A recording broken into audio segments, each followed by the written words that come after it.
Well, I think you're right in the observation that the media is not informing or engaging or inspiring people to think about and act on climate change, for example, as a crucial issue of the day. And I think that certainly when I was growing up, I had the impression and the expectation that the media's role in society, in a democratic society, was to inform people about the world and hopefully engage them in working for a better world, in its broadest sense. And I've been repeatedly frustrated and disappointed in the media's lack of initiative, by and large, and obviously there are exceptions, but by and large the media is basically at the service of, in my view, at the service of the status quo, and seems to be very, very reluctant to focus on topics or give credence to perspectives that are critical of the status quo. And quite frankly, I believe the media should be allowing space and fostering a debate in society to address climate change as a crucial societal issue that needs to be debated and action needs to be taken.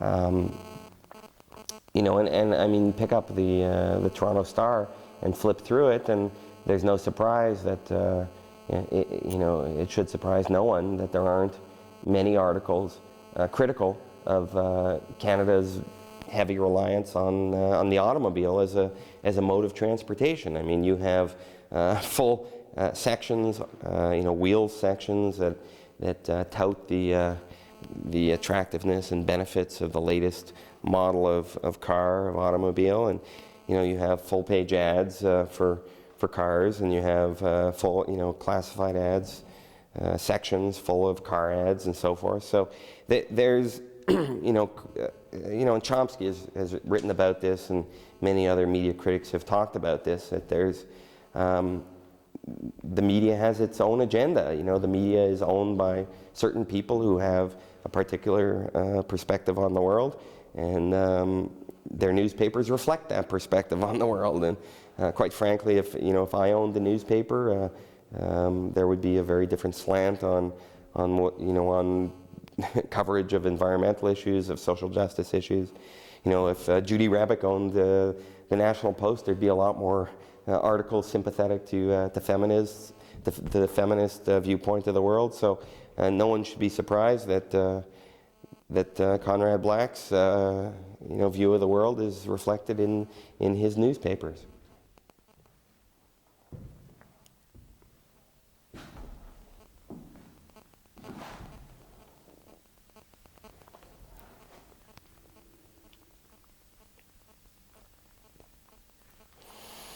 Well, I don't know. I mean, I can only guess, but my guess would be that that Lloyd Axworthy, who is Canada's representative, and the Foreign Affairs Minister, the former Foreign Affairs Minister, and I should point out that the department is called, the acronym is DFATE, and that's the Department of Foreign Affairs and Trade.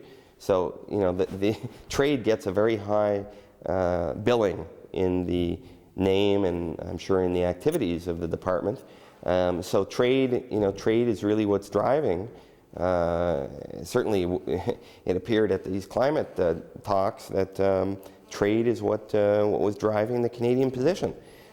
We had Lloyd Axworthy, who's no stranger to international negotiations, and I should point out that this was the minister, Canada's minister, who spearheaded the international movement to ban landmines, and to his credit succeeded in getting the international community behind that initiative. But here's the same minister putting forward a position in my view, and in the view of the international non-governmental organization coalition of over 200 NGOs, Canada's position on the rules for how to address, internationally, how to address the climate crisis, Canada's position was the worst of the 182 nations that were present. So, Mr. Axworthy, I think, he was, on Saturday, this was his swan song as a minister, as a longtime member of Parliament. This was his last act 2 days before the election, and he did not run for re-election, and he's now the head of an international affairs school at UBC, I believe it is, the Liu School of International Affairs or something like that. And this was Mr. Axworthy's last act, and it was a shameful act. It will go down in history, in my view, as an absolutely offensive act on the part of Canada, and something that Canada ought to be ashamed of. And I haven't heard what's happened in Ottawa in the last 2 days in the international meetings, the follow-up from the COP6 meetings, but Mr. Axworthy's... Yeah, well, there's been a blackout. I've been reading on the internet. There was a media blackout which was to be lifted at 6 p.m. local time, Ottawa time, so should be lifted by now, and there was going to be some kind of a news conference as to what came out of these meetings, and I'm hoping to get on the internet sometime tonight to find out what happened, because we're following this issue very, very closely. We hope to go to Oslo next week for the next round of meetings amongst the environment ministers, maybe from around the world, to try to cobble together some kind of an agreement, some kind of a compromise. But the fact of the matter is that the compromise that they're seeking and that they're discussing is a political compromise, and that's not what's needed here. What's needed is a compromise, well, no compromise, something that will protect the world climate. That's what's needed, and that doesn't seem to be the direction that they're going in.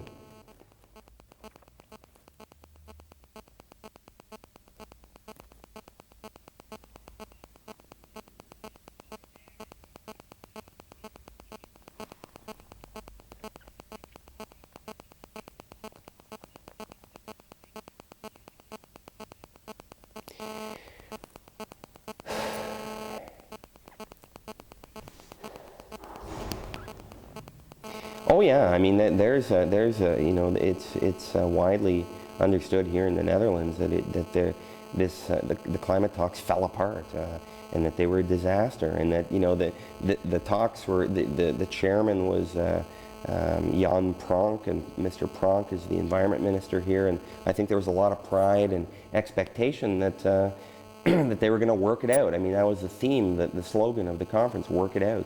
And it fell apart, and there was huge disappointment here and around the world that the world community could not come to an agreement. And this meeting was to put some teeth into the Kyoto Agreement so that it could actually start being implemented. And I was there in Kyoto in '97, and I was saying to you earlier, I mean, Canada made a commitment there, and I've spoken one-on-one. I've gone up to Mr. Chrétien on at least 2 occasions in different places and spoken to him directly and asked him if he's committed to reducing greenhouse gas emissions and to meeting the promise that he made in Kyoto, and he assured me that he was. Now, how can it be on the one hand that he's saying that, and then on the other hand, Canada takes his position that essentially pulls out the teeth of any serious action coming out of Kyoto? I mean, Canada was pulling the teeth. Canada was expanding the loopholes of this agreement, and it just doesn't add up. And it's not as if, and you may have seen some of our email that we've been sending around, but it's not as if Canada doesn't have choices. It would be relatively simple to go around in Canada and do some basic things to save energy and reduce Canada's greenhouse gas emissions significantly in short order. And the David Suzuki Foundation has written about this. It's up on their website. The steps, I've been working with environmental groups for 20 years, and we've been talking about the types of things that could easily be implemented to save energy and to rely on renewable energy rather than fossil fuels. And this is, this is technology and and approaches and solutions that are available that could be implemented quickly. You can put up a large wind turbine in about 6 months. There's a group in Toronto, which you may be aware of, that are called Trek, and they've been trying for over 2 years to get one turbine, wind turbine, put in the harbor on Lake Ontario, put in, by the coast, on the lake shore, I should say, by Lake Ontario. And they've been fighting for 2 years to get one turbine installed. Now compare that to the situation of Copenhagen in Denmark, where they're now in the midst of putting dozens and dozens of turbines just off the coast of Copenhagen to generate electricity for their city. These alternatives are available, and it's and the public wants to see action, and poll after poll shows that the public are concerned and they want to see action. So the public wants to see it. It can be done. It'll save us money. It'll create jobs. It'll be good for the economy and good for the environment. What's standing in the way? What's standing in the way is the government. The government has to get out of the way and let the solutions be implemented. And the only reason, the only thing, I can only guess why the government is not taking action. And, my guesses would be, first of all, it's difficult to change, and it's difficult for anybody to change. It's difficult for individuals to change. It's difficult for society to change, granted.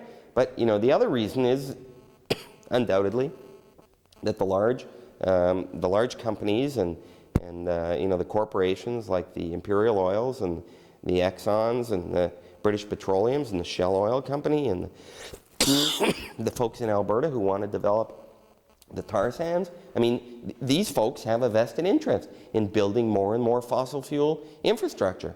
And it's astounding to me, and Greenpeace talks about this. If you want to flesh out the article, talk with Stephen Guilbeault with Greenpeace in Montreal. Stephen Guilbeault, he'll tell you about the subsidies that the federal government is still giving to the fossil fuel industry to develop more fossil fuel infrastructure, to expand the tar sands and drill for more oil off the coasts. Like, what's going on here? We've got a crisis going on. The first thing we should be doing is burning less fossil fuels, and Canada's actually going ahead and expanding the level of fossil fuels that are being burned. It just doesn't add up. And what we're now talking about, since we find ourselves in The Hague, is justice and the International Court of Justice that's here, and the Nuremberg principles. And the Nuremberg principles came out of the Nuremberg trials that took place in Nuremberg, Germany, of the Nazis. And the Nazis claimed that they were committing these crimes against humanity because they were just following orders. That was their excuse. That was their reason why they didn't stop, and they continued following orders. That's what they were saying. And they were convicted by the courts. That's the court that said, that's not an excuse. If there are crimes against humanity that are taking place, then it's the requirement, it's the duty of people to try to stop those crimes against humanity. And I'll tell you something, the 10,000 people who died in floods in Mozambique, and the Inuit in northern Canada who are losing their land and their culture and their way of life that they've been living for thousands of years as the ice melts. Already it's melting, and that's being documented right now. Now, there is a crime against humanity that's underway, and people, I believe, need to do whatever they can to stop it. And Canada needs to show leadership. And if Mr. Chrétien is not prepared to show leadership, then we as Canadians, born and lived our lives in Canada, have to do what we can to shine the spotlight on Canada as our home country, to try to get Canada back on track and onto into a position that Canadians can be proud of. And and I want to be very clear here that we're not angry or blaming or ashamed of Canadians, because I firmly believe, and I know it, that if Canadians had choices, they would do the right thing and protect the environment and reduce their greenhouse gas emissions. And I've been at this for a long time. 20 years ago, when I was promoting recycling in Montreal as one of the pioneers in Canada, talking about how instead of throwing our newspapers in the garbage, they should be recycled, that kind of thing. This was a totally new concept, and people in Montreal were prepared to listen to it And in 20 years, we've seen a cultural change, a shift in Canada to the point now where you talk to any kid in grade 3 and they know what composting is. They know what recycling in the blue box is. So we've seen a big change in society, and there's that type of change that could happen with our consumption of oil and coal and natural gas. If Canadians had the choice, they'd reduce their consumption. I'm sure of it. Absolutely. No, I mean, it's magic. I mean, how can you really, and Amory Lovins talks about this, and he's brilliant. He's been at it for, 25, 30 years. And, he wrote a paper, I'm sure it's 25 years ago, that was called, the soft energy path, the road not taken. And, it's really not that complicated. Greenpeace talks about how the solar energy, we could be using solar energy for generating electricity. And it's already being done with solar panels. They're called PV panels, photovoltaic panels. And they work, and there's no moving parts, and they're elegant, and they don't pollute, and they're wonderful. The only difficulty right now is that they're very expensive. So for you to get electricity from a solar panel on your roof rather than buying it from Toronto Hydro, it might cost you 10 or 20 times more to get it directly from the sun. But here's the thing. If there was a large-scale factory built somewhere on the planet, and it would cost somewhere around $600,000 US, so I don't know, call it $1 million Canadian. Sorry, $1 billion Canadian. For $1 billion Canadian, you could build a factory that would manufacture these solar panels. And it would be a large-scale factory, and you'd have the economies of scale so that the price of these panels would come straight down, just like when you mass-produce cell phones, or you mass-produce computers, or you mass-produce fax machines. The price comes straight down. So if this factory was built, when this factory is built somewhere on the planet, it could be in Canada, it could be in Japan, it could be somewhere else, the price of these panels will come straight down to the point where you could actually buy these panels, install them on your roof, get your electricity from the sun rather than from a nuclear power plant or from a coal-fired power plant. And that will bring about a revolution in electricity generation, and people will be able to generate their own electricity. And that's going to happen. It's going to happen in 10 years or 15 years or 5 years or 2 years when somebody steps forward, some company steps forward, or some country steps forward, or some benefactor steps forward and builds this plant. And this was a report that was prepared by Greenpeace International, and actually was prepared by KPMG, the huge international financial institution. And they did it for Greenpeace, and that was their conclusion. One factory would bring the price of these panels down to the point where they would be cost competitive with traditional dirty, climate-destroying forms of electricity generation. So, my point is that there are choices, and Mr. Chrétien has to make a decision. Is he going to go down in the history books as a prime minister who led the way on this crucial issue of our time, or is he just going to sit back and let the chips fall how they will? And if he does nothing, it will spell the end of the Arctic. And there's no question about this. I mean, this is the position.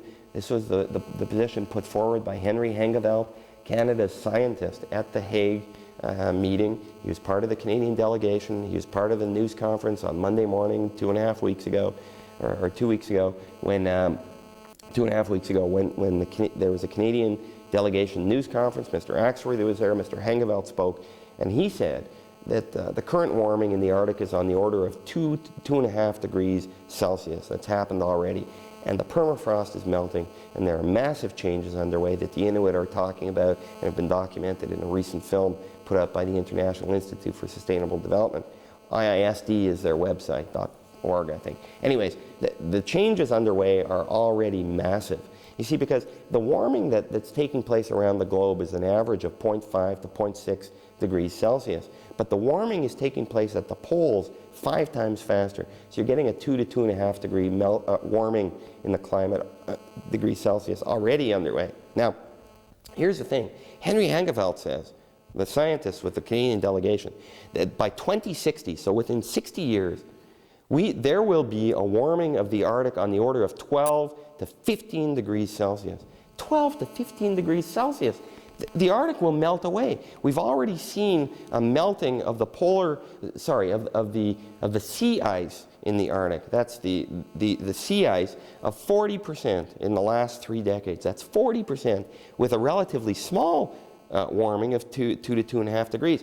With 12 or 15 degrees Celsius warming, it's the end of the Arctic. I mean, Mr. Chrétien knows this undoubtedly. Mr. Axworthy must have known it. Mr. Anderson knows it. We've got to get serious about this, and right away, or the Arctic is gone, and the Inuit are gone.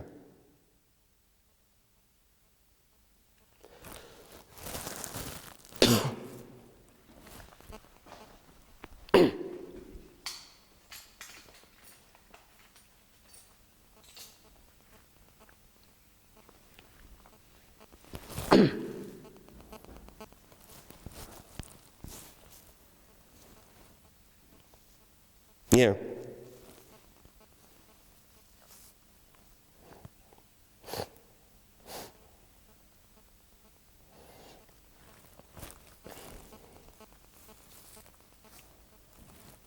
You mean like the impacts on the ecosystem, on other species and so forth?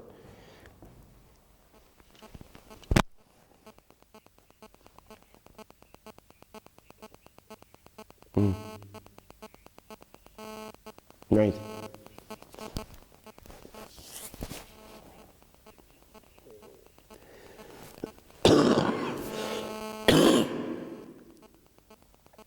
No, you're absolutely right. I mean, the conference was very much focused on, climate change is happening. So how can we address it from an economic perspective? How can we trade carbon and make money on trading carbon? And how can we get some money to the nations that are being impacted by the rising sea levels and,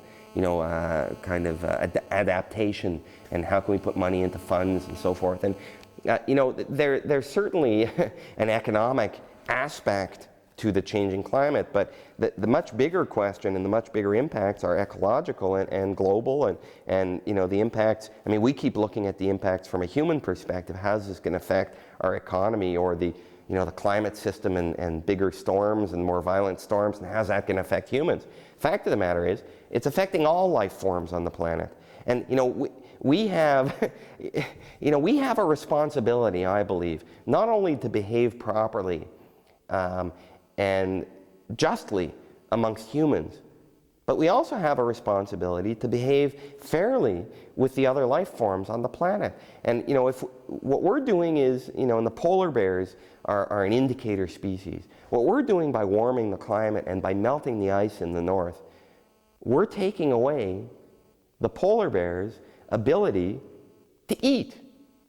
The polar bears go out on the ice and they look for the holes where the seals keep these holes open in the ice because the seals have to come up and get a breath of air every now and then. So the seals have a series of holes where they come up for air, and the polar bears hang out. That's safe way for the polar bears. They hang out there, and a seal pops up its head, and the polar bear bites into the seal and pulls it out, and it's got food. Now, if there's no ice, the polar bears can't go out hunting, and they can't eat seals. So the polar bears are in danger of serious impacts because the ice is melting earlier and forming later. And I actually had the honor of being sent up to Churchill, Manitoba last year by Greenpeace to go visit the polar bears and to see the impacts already of the warming climate on the polar bears. And the polar bears are just doing their thing. The polar bears just roam around in the tundra, in the blizzards and the blowing snow, and they're just walking around, and they're sleeping, and they get up and they look for something to eat, and they were waiting for the ice to form, and the ice is forming like, I think it's a month or more later now. So that means that they don't get to eat for a whole month, a month, an additional month. The impacts are severe. We're now, and we haven't spoken about this with other journalists, but I'll tell you our story, where we're going now with this, with our situation. And this is evolving day by day. And We never really anticipated doing this, but now that we burnt our passports, there are new horizons, new opportunities that are opening up, and we're exploring them. One of them is to renounce our Canadian citizenship altogether. And that's a very serious matter for a citizen to renounce their citizenship. And that means, it means giving up your citizenship. Oh yeah, sure. I mean, I grew up in Montreal, and I have family and friends across the country. If we renounced our citizenship, I would hope that we'd still be allowed to visit and to come back. And my wife is Canadian and lives in Toronto. But what we're looking at right now is, and we've made first contact with the island of Tuvalu. And Tuvalu is a small island. It's actually a series of, I think it's 8 or 9 islands, small islands, halfway between Australia and Hawaii, out in the Pacific. They call it Oceania, I should say, Oceania. And Tuvalu will be the first country to disappear off the face of the earth under the rising tides of the climate, resulting from the climate wars, the climate war. And the war is against is a war of, essentially Canada is at war against Tuvalu. The United States and Japan and Australia are at war against Tuvalu. And not only will they, they'll do what has never been done before in the history of the world. They'll wipe a country off the face of the earth by their actions. By burning all this fossil fuel, the climate is warming up, the ocean is expanding, and Tuvalu will disappear off the face of the earth. And we're thinking of asking for Tuvaluan citizenship. And we made contact with with Tuvalu a couple days ago, and they're interested in our situation, and we'll be faxing to them background information and a request to pursue the possibility of gaining Tuvalu citizenship. Well, my understanding, and we've been doing some research on the internet, Tuvalu is a special, in terms of their governance, they're a special member of the British Commonwealth. They have an elected parliamentary system. The population is approximately 10,000 people. Their culture, I don't know much about it, and apparently there was a Tuvalu musical and dance group that was at the Hague meetings, although they were there for the first week and we only arrived for the second week of events, so we missed them. But we're very seriously pursuing this possibility.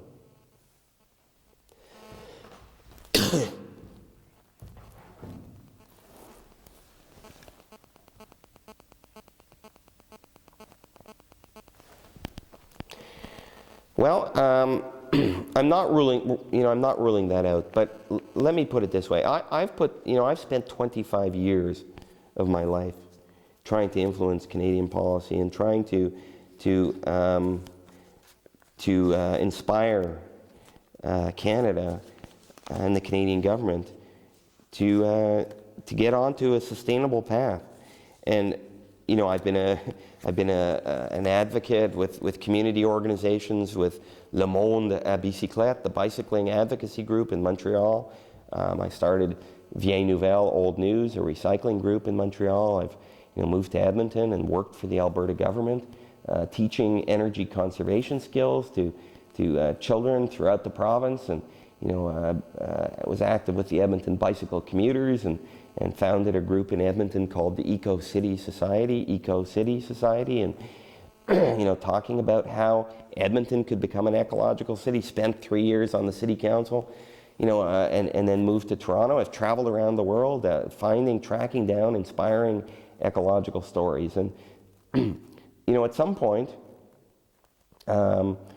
well, let me put it this way. You know, I've always been very interested in trying out different approaches to try to influence change. That's really the work that I've been doing for 25 years, is to try to change and evolve and inspire, you know, a cultural evolution, if you will, ecological evolution. And I don't know if this is the best way of doing it, but it's a new way, and it's been surprisingly smooth so far to become established here, to find the place to live, to find kindred spirits, and to use this new perspective and new angle to push for change. And we're gonna see what we can do from here.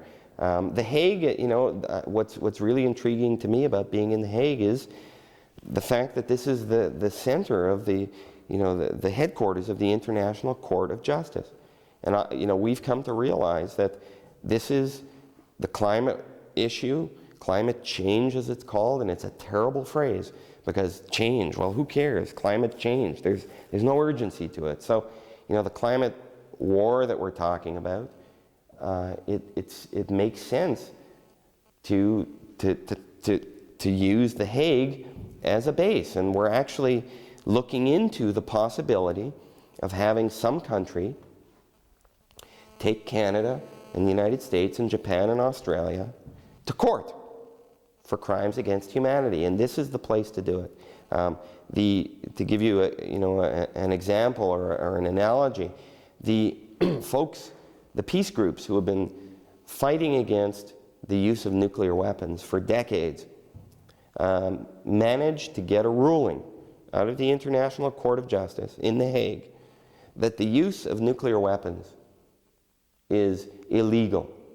It's against international law to use nuclear weapons. Now, you know, that's not going to stop a country necessarily from using nuclear weapons, but I think it does set a certain level, a certain benchmark, or a certain framework, or a certain, a perspective or idea. It gets the concept out there that the international community has ruled this. And we're now, like I say, we're exploring the possibility of trying to get a court case launched against Canada and against the United States and Japan and Australia. But my country, at least for the time being, is Canada. And you know, I feel an obligation as a Canadian, as a citizen. You know, we talk about the climate war. Well, there's a war going on right now, and people are dying, and they're climate victims. Okay? And we feel that if we have to choose sides here between Canada and the planet, if we have to, then we'll choose the side of the planet. That's our allegiance. And you know, I think it's coming down to that.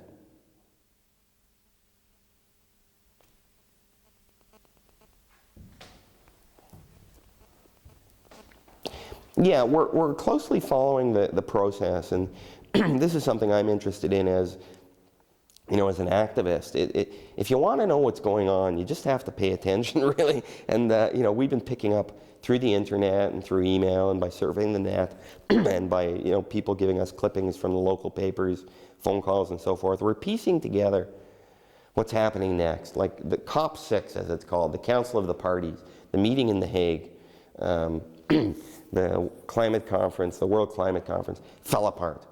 But there's been some interest to try to revive it and to cobble together some kind of an agreement. So what seems to be happening now is that the bureaucrats, the high-level administration people from the major players, except for the G77, those are the so-called developing nations, although I hate that term. The less industrialized nations, they're a separate block. I mean, I don't know if you've been following some of the players here, but there's kind of three main kind of blocks, groupings of players that are trying to work it out. So you've got the EU, the European Union. You've got the so-called umbrella group, which is Canada, Japan, United States, Australia, and New Zealand, I guess, is kind of in there. And then the third third grouping is the G77 plus China. So it's the group of 77, although it's more than 77 nations. These are the, you know, so the less industrialized nations. Those are the kind of the three main players here. And the meetings now taking place in Ottawa, or that just finished in Ottawa, are amongst the umbrella group and the EU to try to work out their differences and see if they can find some common ground. If they can, amongst the bureaucrats, the administration people, then some recommendations or some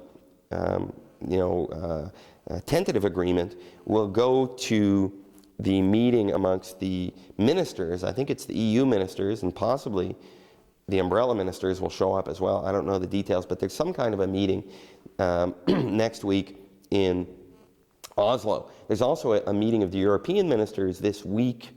I think it's starting this weekend. It's this weekend, actually, in Nice, in France. And there's going to be a lot of protests there, and a lot of the kind of Seattle-type protests are going to be happening in Nice. But in any case, there's a process. So the idea is to get it before the European ministers, I think, to get them to approve, and then it's off to.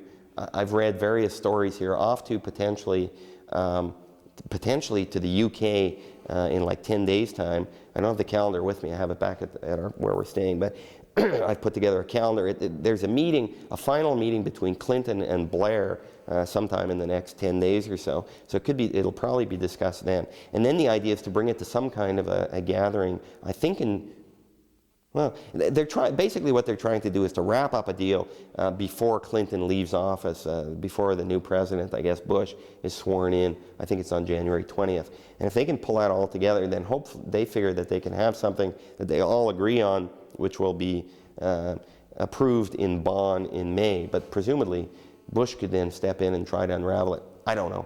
You know, but you know, all this kind of this intrigue and this politicking and this compromise is really, in a sense, besides the point, because they're talking about fairly small reductions in greenhouse gas emissions in like 12 years, right? But the fact of the matter is, and this is what the scientists are saying, and this is what I challenged Axworthy with in a question that I asked him at one of the news conferences. You know, this is not what the scientists are saying is required. The scientists are saying we need to see reductions on the order of 60 to 80% in our greenhouse gas emissions over the next few decades. And that basically means phasing out fossil fuels. And that means, you know, not going and exploring for new sources of oil or burning ever more coal. Like, you know, I mean, this just blew my mind. This to me is kind of, is quintessentially Canada's kind of talking out of both sides of its mouth. You know, during the meetings that were taking place in The Hague, when Axworthy was, you know, supposedly, you know, according to the Canadian officials, bringing forward this wonderful proposal and trying to reach some compromise, and Axworthy said to the media, you know, after we burnt our passports, you know, and you should find the exact quote, but, you know, something along the lines of that, you know, we don't need extremist tactics now, we just need to get down to business. Something like that, right? Like, what the hell is he talking about? While the talks were going on, in my old city, where I was a city councillor in Edmonton, and the city-owned utility, EPCOR, E-P-C-O-R, EPCOR announced, while the meetings were going on, the gall to expand their coal-fired power plants, to build another large coal-fired power plant, 400 megawatts. This is a massive coal-burning plant. And that they announced that they were going to do this, like going in the complete wrong direction from Kyoto. I mean, if Kyoto is directing us to head this way, they're going in the complete opposite direction by announcing, you know, this new coal-fired power plant. Now, why isn't EPCOR, you know, investing in wind turbines in southern Alberta, in Pincher Creek, some of the best wind in North America? They could be getting electricity from the wind turbines. They could be getting electricity from solar power. They could be moving into the 21st century and protecting the climate and acting responsibly.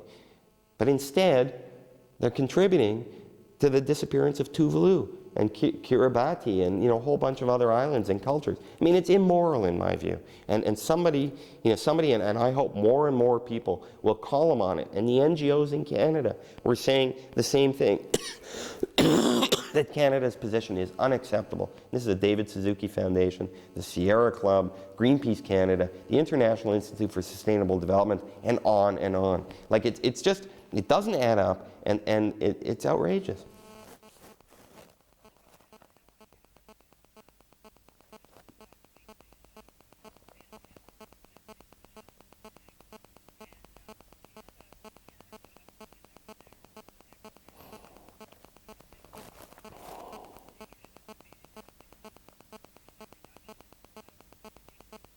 Yep. Exactly. Yeah, of course. And, this is, Canada and the United States are making like this is some kind of an accounting game. You sit down and you trade carbon here and there. And, TransAlta Utilities in Alberta is actually, they've already started trading in carbon. Okay, it's not recognized yet. But they've been, at the vanguard of this carbon trading scam, I'll call it. Okay, and the carbon trading scam goes like this. TransAlta Utility gets to burn as much coal as they want. What they do is they get credit for reducing the level of flatulence, of farting amongst cows in Uganda.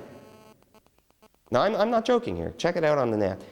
Reducing the level of cow farts in Uganda. This is what TransAlta Utilities is doing. So rather than doing the right thing, it's, I've been wrestling with an analogy, right? It's kind of like, I don't know, somebody beating up their wife or something, right? It's a terrible analogy to use. But rather than stopping beating up their wife, they go out and they contribute to some fund somewhere to reduce wife abuse, or to reduce stop somebody else from beating up their wife.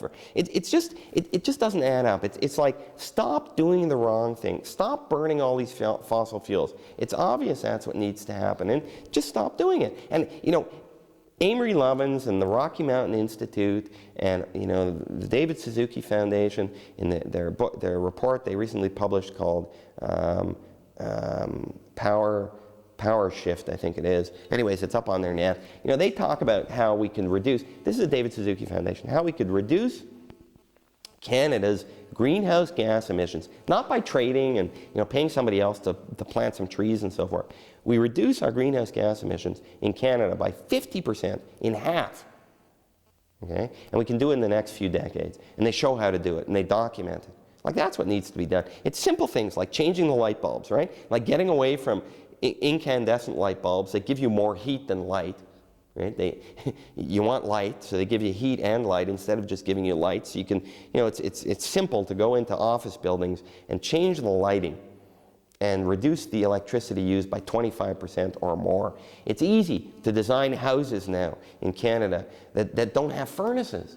That are heated by the people inside and by the appliances that are inside. And as a matter of fact, Canada was a world leader 20 years ago in the design of buildings that used virtually no energy for heating them. There was something called the Saskatchewan House that was being written about all over the world as a super insulated building that had good design so that the sun warmed it up, and good tight windows and doors and so forth. Canada was at the world, at the head of the pack.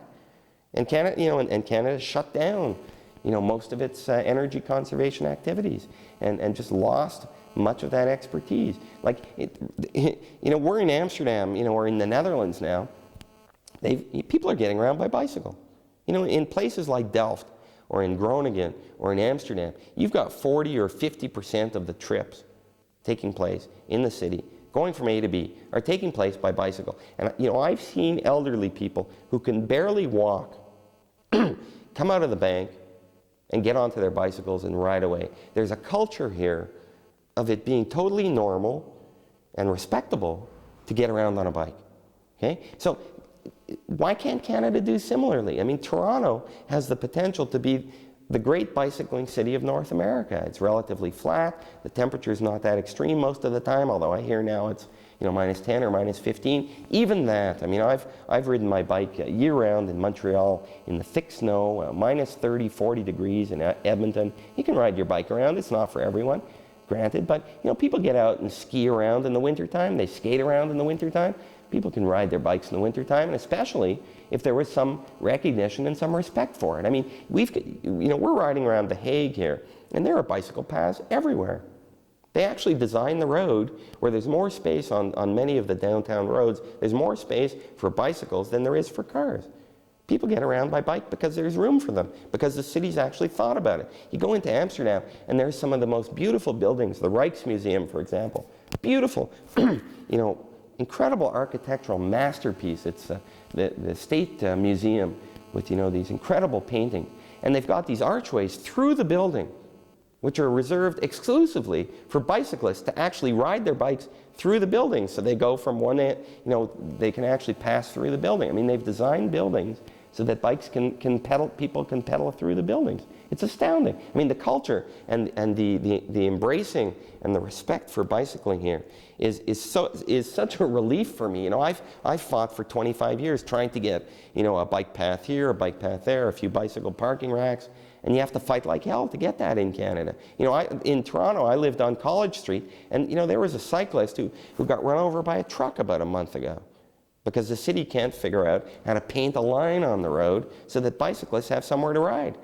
I mean, it's just astounding. This in an era, in a time when when Canada has to be taking serious steps to reduce greenhouse gas emissions. One of the first things I would do, if I were Prime Minister, would be to put a bit of money into making Canada's cities safe and attractive for people to ride their bikes. And I'll tell you something, if Toronto, if Edmonton, and Montreal, and those are cities I've lived in, if there was the smallest amount of investment in safe bicycle paths and bicycle parking and shower facilities, a bit of money put into those things, you'd see a doubling, a quadrupling, you'd see an explosion of the number of people getting around by bike. And that would be a good thing because you'd have less air pollution, you'd have less smog, you'd have healthier citizens, you'd be saving money because you wouldn't have as many people checking in with asthma, with emphysema, and you'd have people getting around by bike and enjoying it.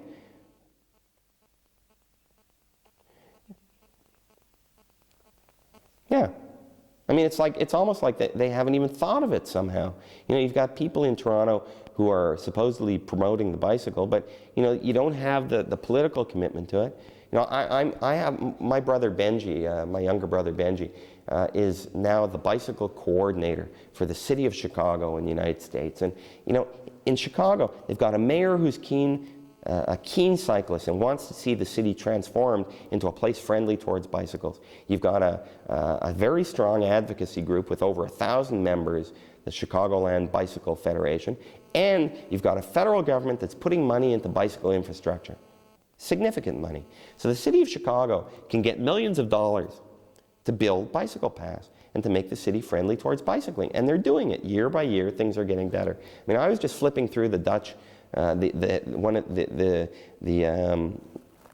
local newspaper here, and from what I understood from the headline, with my very, very limited understanding of the Netherlands language, The Hague, which is a city approximately the size of Ottawa or of Edmonton, 700,000 people approximately, is planning to invest 6 million guilders in bicycle facilities. 6 million guilders, I think that works out to about $4.5 million in bicycle facilities. I mean, you don't have that much money being spent in Toronto, a city that's like 10 times bigger, or, maybe 4 times bigger, 4 or 5 times bigger. So, there's, what I'm saying is, when this country, for whatever reason, is very friendly towards bicycling compared to Canada, or compared to Toronto.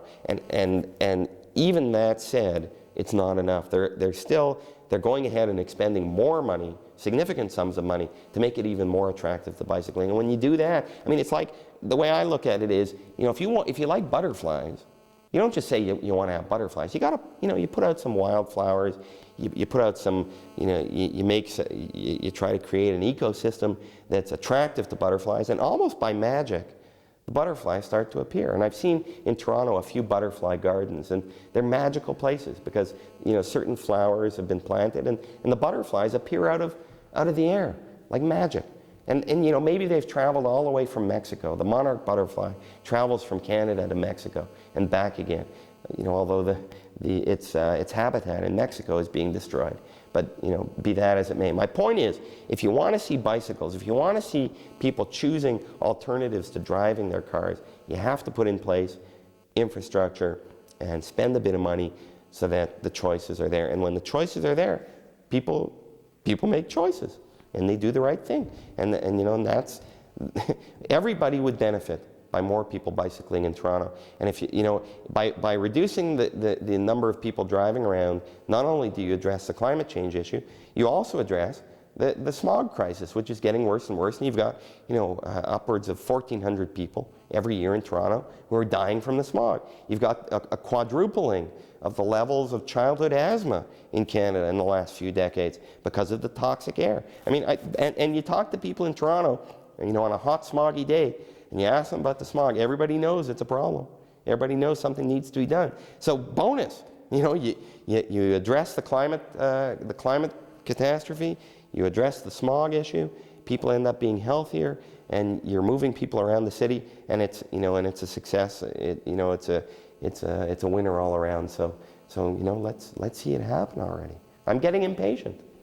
And I'm not the only one. I mean, lots of people are getting impatient. The people, you know, the elderly people who are having trouble breathing with emphysema, they're getting impatient too.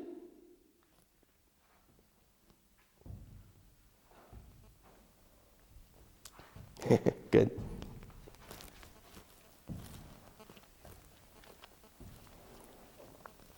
Well, you know, I guess maybe just to, you know, we're really inviting and encouraging and people to take action. You know, I've been doing environmental work for a long time, and quite frankly, it's a lot easier. Well, how can I put this? I don't know how change happens. I don't think anybody knows how change happens. And all that I know is that it takes a lot of different tools. Different tools work at different times to move change along, to kind of speed up the rate of change. And quite frankly, there are, you know, when I worked at Greenpeace, and I worked at Greenpeace for 1.5 years on the climate front, and there was a huge library at Greenpeace about, you know, that had reports about climate change, what's happening in the Arctic, what's happening with the coral reefs. We haven't even talked about that. The coral reefs around the world are dying off because of the warming climate, and it's an ecological catastrophe. It's already underway. The experts are saying it's underway. It's being documented, right? The reports are there. You know, so there's a library full of reports in Greenpeace about how serious the situation is. There are you know, discussions and meetings and conferences galore about how bad the situation is and how serious the situation is. And I've sat around, you know, in meetings for, you know, for over 10 years, maybe 15 years, talking about, you know, the need for renewable energy and the climate crisis and so forth. So what's missing? You know, I think what's missing now is some action. I mean, this has to become an issue that's, in my view, that's a current issue that's engaging to Canadians, and that's on the political agenda, and that people are upset about, and people are pissed off about, and people are pushing for change. And what does that mean? That means, you know, I think it means wherever Chrétien shows up, that somebody takes, you know, puts it in his face. Burns a passport in his face, challenges him one-on-one, talks to him about crimes against humanity, pushes him to invest in 100,000 solar rooftops for Canada, like I was promoting when I was at Greenpeace. I mean, the United States has a program for 1 million solar roofs. Canada is about 1/10 the population. How about 100,000 solar roofs for Canada? Making it so that Mr. Chrétien and Mr. Anderson, you know, and Mr. Collinette, if he's still Minister of Transportation, that these guys, wherever they show up, somebody is in their face and saying to them, do something, take action now. It's got to become a political issue, because if it's just a few activists and a few environmental organizations and a few scientists and a few concerned people, you know, scratching their heads and grumbling and moaning and, and saying something has to happen, politically nothing will happen. So it's got to become a political issue, and people have to become mobilized around it. And, I guess my plea to Canadians would be to take action, to do something. I mean, it's, we took action and burned our passports, and I don't expect that a lot of people are going to burn their passports in the next little while. I could be wrong, and we're inviting people to burn their passports as well, to join us. But it doesn't have to be that. It could be bringing it up around the lunchroom table at work and talking to people about turning off their computers. I don't know. I mean, it could be talking to your kids, to be encouraging them to ride their bikes more often, a letter to the editor. It could be a painting that an artist does, or a song that a musician writes. I mean, these are the types of things that I think we managed to do with with our election campaign, was to inspire people and engage them to do something, whatever it is. So that's our plea, is do whatever you can. My phone is beeping. It might die shortly. If you have any other questions, Jessica, why don't you send me an email? We'll be checking our email tomorrow, and we can continue the conversation. Say that again? Kelly Reinhardt is my associate here in Amsterdam. He helped a lot on the Gomberg for Mayor campaign. Brilliant videographer, and we did it together. I mean, we both burned our passports. So you might want to talk to him at some point as well. Yeah. Okay. Drop me an email, just to remind me, and we'll get on to that in the next few days. I mean, your deadline, you really want to be writing stuff right away, right? Yeah.